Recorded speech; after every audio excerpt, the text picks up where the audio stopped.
Now introducing the second portion of our presentation, Jesse Apuro, and he is WH6AV, and his background is Jesse was first licensed in 2015 as WH6EZH, a technician class license.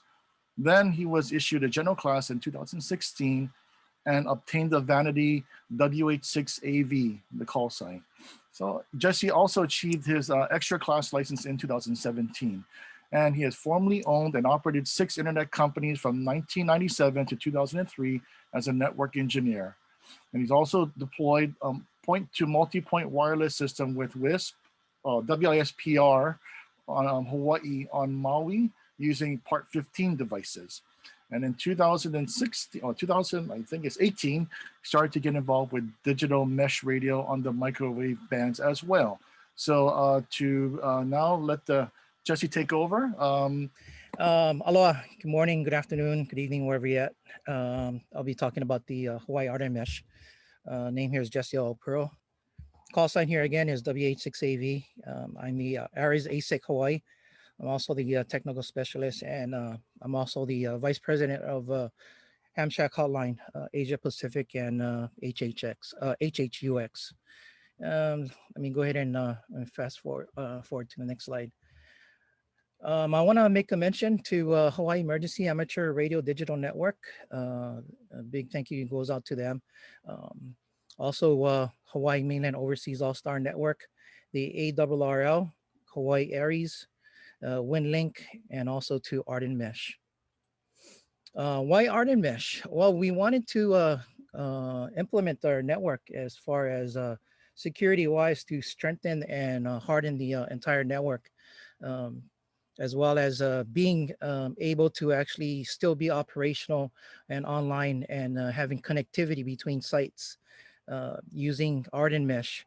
In case of the commercial internet goes down, we can actually still talk to each other between sites with the AREDN mesh throughout Hawaii. Let me forward. We implemented AREDN mesh to supplement our All-Star Link repeaters on the Hawaii Mainland Overseas All-Star Network. We wanted to make it secure, robust, so that hackers couldn't get in onto our repeater sites. Also, we wanted to implement AREDN mesh with our WinLink, VARA HF, and VARA FM gateways, and also to supplement the RMS Express end users, those with the clients that can actually take advantage of AREDN mesh, not having to tie up the VHF or UHF gateways with VAR FM. Okay, we also thought about AREDN mesh because I've actually deployed a number of PBXs throughout the Hawaiian Islands, and these PBXs handle internal and external connectivity between a number of PBX servers. I actually maintain a total of 42 different PBXs, and I also maintain all of the Ham Shack Hotline PBXs as well. In total, we probably have about close to 3,000 end users worldwide on the PBX system, and they're all connected digitally into the internet and AREDN mesh. Implementation of AREDN mesh was thought of as well for the digital RF portion for the repeater sites that actually has Brandmeister connectivity for DMR. And also I created a private network for DMR gateway, so that if the connectivity out to Brandmeister goes down via the internet, we're still operational and able to talk to each repeater site during an outage commercially internet-wise via the AREDN mesh. Moving on, the hardware that we use is basically 2 brands, MikroTik and Ubiquiti. And those are the 2 components that we actually use to implement AREDN mesh here in Hawaii. We currently have 5.8 gigahertz point-to-point links, 5.8 gigahertz point-to-multi-point links, and 2.4 gigahertz point-to-multi links throughout Hawaii. We're actually utilizing Part 97. If you're not familiar with Part 97, there's a link here on this presentation. It's at awrl.org /part-97-text. Here I have a photo of Kauai. It is actually showing the nodes that's on there with the links. We actually have links connected via the internet on virtual tunnels. And we also have RF links via the 5.8 gigahertz spectrum on RNN mesh.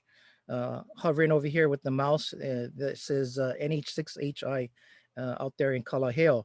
He actually has a 5.8 gigahertz point-to-point link between him and his repeater site. And also he has a 5.8 gigahertz link between him and another user out there in Kalaheo. He also has a 2.4 gigahertz point-to-multi-point links via an omnidirectional antenna using a basebox 2 on a 2.4 gigahertz spectrum. Out there in the Lihui side, Kalepa Peak, we do have a 5.8 gigahertz link going out to Kapa'a as well as to KH6RV. He's located close to that site, which actually also provides the internet connectivity out to the net. There's actually other folks that's actually on the island with their nodes. And like I mentioned, they're actually connected in to the mesh network via virtual tunnel over the internet. Next slide presentation will show the map for Oahu. Oahu has grown tremendously from when we first started. It's still continuing to grow. The nodes are actually showing on here. We're actually working with Oahu ERRC, Oahu Emergency Amateur Radio Club, and also the DEM, actually HIEMA agency, which is actually going to be putting up a link between this location where I have my mouse hovering, which is Mauna Kapu. Mauna Kapu is going to create a link going to Kaka'ako in Honolulu, and Honolulu will have a link over to Diamond Head, and they will be utilizing the 5.8 gigahertz spectrum. And we're looking to actually get that deployed as soon as we can, pending on the order. The links is basically a link coming out from NH7IT. He has a link going out to the mainland via virtual tunnel. He's going out to Los Angeles, as well as links to other locations on the island via the virtual tunnel, utilizing the commercial internet. I'll go ahead and move on over to the next slide. Island of Molokai, we do have one node on this map. Currently, there are actually three nodes on that island at the present time. As far as Lanai, we do have one node out there. We're looking to expand the network and with RF linking.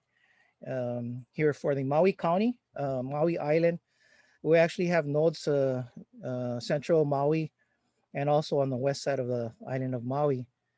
Currently, we have 5.8 gigahertz point-to-point links between myself, WH6CYD, and also with AH6GR.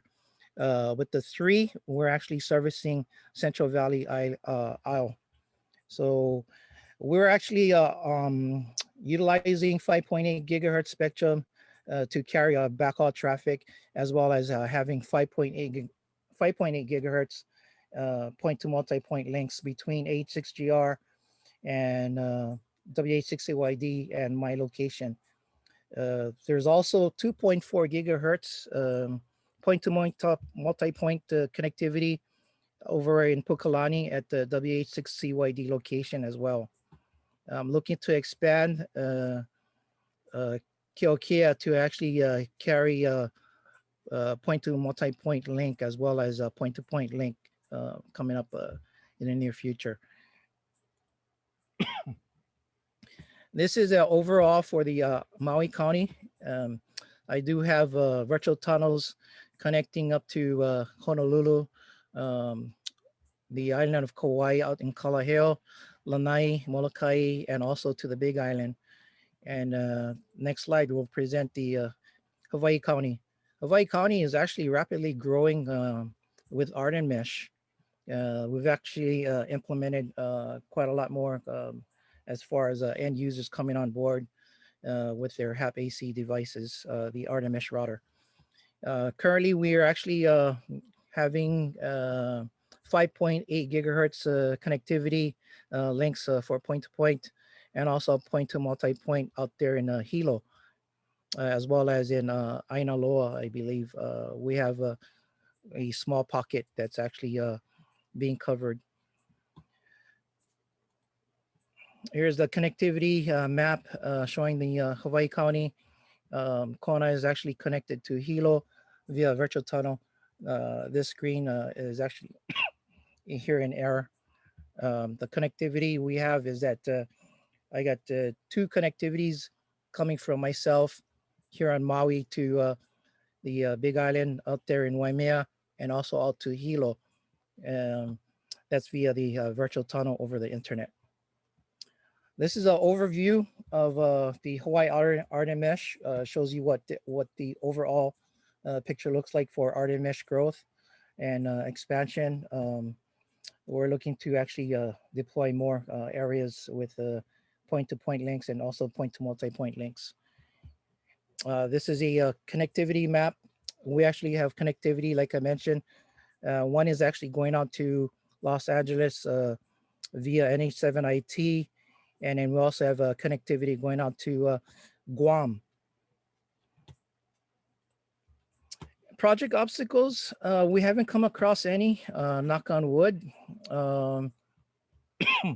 We're looking to do inter-island connectivity between Kauai, Oahu, Molokai, Molokai to Maui, Maui Lanai, Maui to the Hawaii County as well. By utilizing 5.8 gigahertz point-to-point links, we can make it possible. I did have a project set up to actually link Kauai to Oahu with the MikroTik MANT 30 and the BaseBox 5s. However, that project is actually on hold because of the COVID-19 situation. We're actually wanting to do some testing on that via the 5.8 gigahertz point-to-point link. If that fails, we will revert to, well, we actually try the 60 gigahertz point-to-point links using Ubiquity equipments. They are part 15. However, our part 97 can actually be VLAN on the 60 gigahertz point-to-point link so that we can carry AREDN mesh traffic over a part 15 network. This is the device that we are actually utilizing for a lot of end users. Like I mentioned, we actually have this device is actually referred to as the AREDN mesh router. Your main internet gets connected on port 1. Ports 2, 3, and 4 can be utilized for your computer, your WinLink gateway, as well as the VoIP phone. PoE out on port 5 to supply power to the dish. And you can actually turn off PoE and utilize port 5 for other devices as well, for extra computer or extra device that you want to get onto AREDN mesh. With that, I'm going to actually take the presentation over to NH7IT.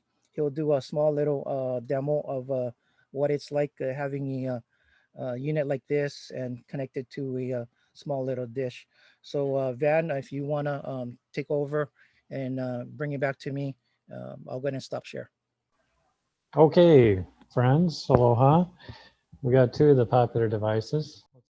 As Jesse stated, we got the HAP, which you've seen, the AREDN mesh router.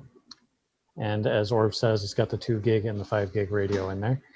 And we have the very thin outdoor rated point-to-point link, which is rated to 7.5 miles. And we have a link in Kauai, I guess, that does 3 miles, I think, currently. You got the power over Ethernet with 1 cable. And it connects D2D, so there's not much configuration. Once it's flashed with AREDN mesh, plug them together, they see each other, and away you go. These are $50 on Amazon. These are $60, but if you buy a bulk pack from someone else, you might be able to get a deal. Let's see, what else to cover? 45-degree beam width on these, so pretty easy to point to another one. And it's got a little bar graph on the back that you can see the signal strength to aid in pointing. Well, I guess that's all I got, and I'll return it back to Jesse. All right, thank you, Van. Let's see. Let's move over to the next slide here. This is a photo of the MikroTik LHG58X XL HP5 that I have pointed up to Pukalani. This was on a temporary mast just to do a demo photo. The photo on the right is the location at Wailuku Heights, AH6GR's location. He does have the 5.8 gigahertz MikroTik LHG5, which is the XL HP5 version of the dish, pointing up to Pukalani, serving as the point-to-point.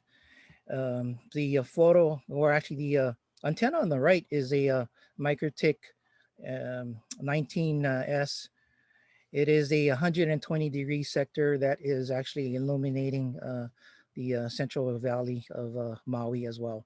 It is actually being connected to the back with a Basebox 5, 5.8 gigahertz device. Moving on to the next slide. This is the MAN 30 from MikroTik. It has a Basebox 5, 0.8 gigahertz device. This device is actually deployed out there in Kapa, and that's actually pointed up back to Kalepa Peak, servicing as a point-to-point link. In comparison to the size of the unit, it fits in the palm of your hand, the MikroTik XXT, as Van demonstrated as well. It's really small and compact for deployment out in the field, and you can actually set the antenna up on a speaker stand or on a PVC pipe and make it real portable and ease of use. Expansion growth for the AREDN Mesh network. It's, anyone can come on board. We do have a AREDN Mesh standards for Hawaii. They can actually get the link to actually take a look at the PDF, which explains a lot more in detail.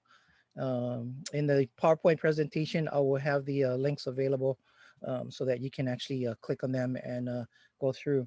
But we do have support on our network, which is available to anyone that's on the Hawaii AREDN Mesh, as well as to anyone else out there, with the link to WH6AV.net:81/OS ticket. If anyone wanted to, they can submit a ticket for a trouble that they're having. Also to submit a ticket to get their VoIP phone online with the PBX systems that we have. We also have a discussion group, which is actually via WH6AV.net:81/PHB, capital letters Bravo Bravo 3. And anyone can actually get on there to that forum bulletin board discussion. We're looking to expand our growth throughout the Hawaiian Islands. All users that's coming on board should be a ham radio operator to operate on Part 97. And we're looking to, get increased point-to-point links out there, as well as point-to-multi-point links. The more people come on board, especially with the RF linking on the 5.8 gigahertz or the 2.4 gigahertz spectrum, it'll help tremendously expand the network growth and viability and connectivity and sustainability in case the outage of internet does occur. With that, I'm actually going to take it back one slide, talking about the expansion and growth. Our system was actually also designed and implemented to actually handle the monthly siren nets for the island of Kauai and also for the island of Hawaii County. I've actually implemented the monthly siren net so that they can actually take check-ins from anywhere in the island of Hawaii, from anywhere, and the net controller will actually see in real time who's actually checked in and who's actually reported, as far as what the location they're at and the types of notes that actually been given. Some folks report that they have on-off, siren wailing, failure of some siren. Once the net is closed, is actually submitted to the emergency operations coordinator and also to the county civil defense agency. This monthly siren net post report is actually in this format. I do actually have the format of the net logger. They actually do all the net logins on here. Let me just adjust my size. So with the net logger, the logging personnel can actually log who can actually submit their report and whatnot, and in their call sign, their name, location. I'm not going to go into detail as to how many net check-ins have actually occurred. Actually, we have utilized this net process. I think for the Big Island is actually 3 months, and then for the Big Island, for Kauai County, they've actually used it for, I think, going on 9 months now. Let's see. We also have the OS ticket system online. So if you needed to, you can go there, and we actually report in real time any VARA HF or VARA FM gateway outages. We do have status reports on our PBXs. Anything that's available on the ticket support system, when you first get into it, will show you some frequently asked questions and then some answers out there. We do have the link to the Hawaii standards for AREDN mesh. It is also available on that website. As far as the bulletin board, this is the bulletin board system that we're actually utilizing, and I just recently implemented. We do keep track of the AREDN mesh. Is basically, it's done in real time. This will tell you the highest peak that's actually been connected to the AREDN mesh network. We currently have 617 nodes online at the max, with 2,112 devices that's actually connected. Our lowest peak was at 484 devices online, with 126 nodes online as well. This is all done in real time. I actually track it on the internal AREDN mesh network. It actually gives me a detailed report as to what actually is happening out there on the mesh network. This is another utility I use, which is actually used to manage the Hawaii All-Star network, and it actually gives me a report that who's connected to the entire All-Star Link network. So if I do see any disconnects or connects, I'll see it in real time as well.